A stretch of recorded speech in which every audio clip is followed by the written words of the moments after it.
Islam moderat versus Islam radikal.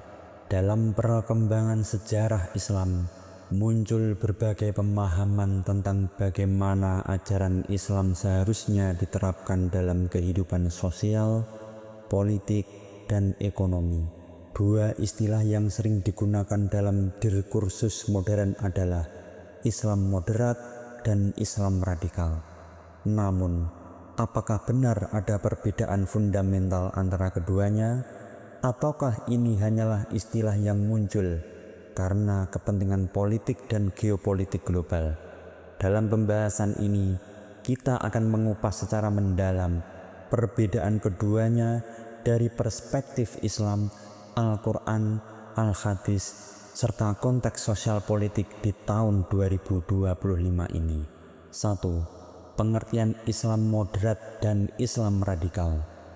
Islam moderat adalah istilah yang sering digunakan untuk menggambarkan pemahaman Islam yang seimbang antara tekstual dan kontekstual. Islam moderat cenderung mengedepankan nilai-nilai seperti toleransi, dialog, dan akomodasi terhadap keberagaman sosial. Adapun karakteristik utama Islam moderat adalah mengutamakan dalil dari Al-Quran dan Al-Hadis yang berorientasi pada kedamaian dan keadilan, tidak menggunakan kekerasan dalam menyebarkan ajaran Islam, mampu beradaptasi dengan perkembangan zaman tanpa meninggalkan prinsip Islam, menghargai perbedaan pendapat dalam ranah ijtihad. Yang kedua, Islam radikal.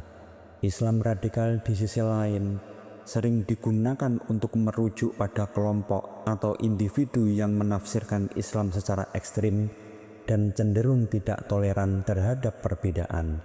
Islam radikal sering dikaitkan dengan pemaksaan ideologi dan bahkan kekerasan dalam menegakkan hukum Islam. Adapun ciri-ciri yang sering dilekatkan pada Islam radikal: menafsirkan Al-Quran dan hadis secara tekstual tanpa mempertimbangkan konteks sosial dan sejarah, tidak menerima demokrasi dan menganggapnya sebagai sistem kufur, menggunakan cara-cara kekerasan untuk mencapai tujuan politik dan ideologi, menolak keberagaman pendapat dalam Islam. Selanjutnya, perbedaan perspektif menurut Al-Quran dan Al-Hadis. 1. Prinsip keseimbangan dalam Islam. Islam adalah agama yang menjunjung keseimbangan. Dalam surat Al-Baqarah ayat 143, Allah berfirman, "Dan demikianlah kami telah menjadikan kamu umat Islam sebagai umat yang fasad, yaitu pertengahan, agar kamu menjadi saksi atas perbuatan manusia dan agar Rasul Muhammad menjadi saksi atas perbuatan kamu."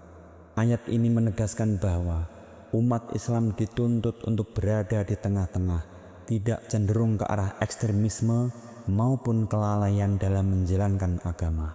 2. Larangan terhadap sikap berlebihan dalam beragama.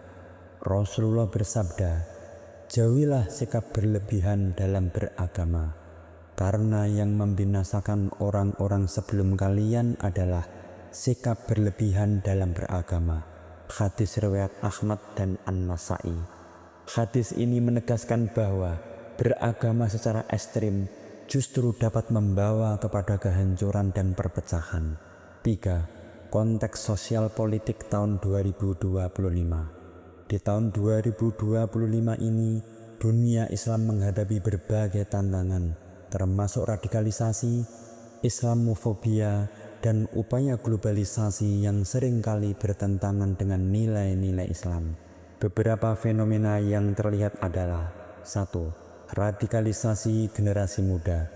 Banyak generasi muda yang tertarik dengan pemikiran radikal karena faktor ketidakadilan global dan ketidakpercayaan terhadap sistem pemerintahan yang ada.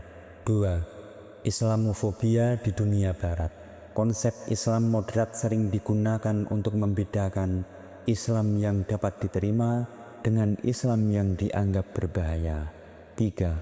Politik identitas di dunia Islam.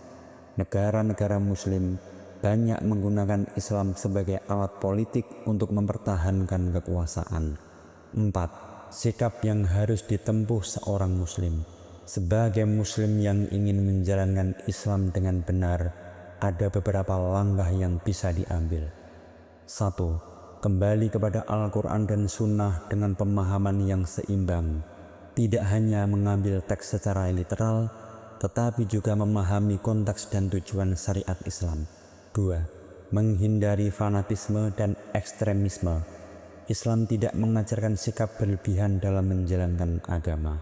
3. Meningkatkan wawasan keislaman. Dengan memperkaya ilmu, seseorang tidak akan mudah terjebak dalam propaganda ekstremisme. 4. Menjaga ukhuwah Islamiyah. Persatuan umat Islam lebih penting daripada sekedar membela pemikiran kelompok tertentu. 5. Berperan dalam masyarakat secara positif.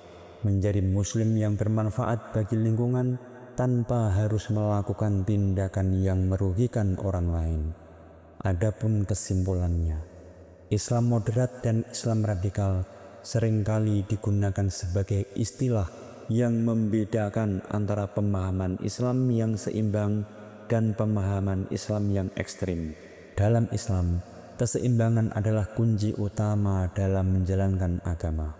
Al-Quran dan hadis telah memberikan pedoman agar umat Islam tidak terjerumus dalam sikap berlebihan yang dapat merusak esensi Islam itu sendiri.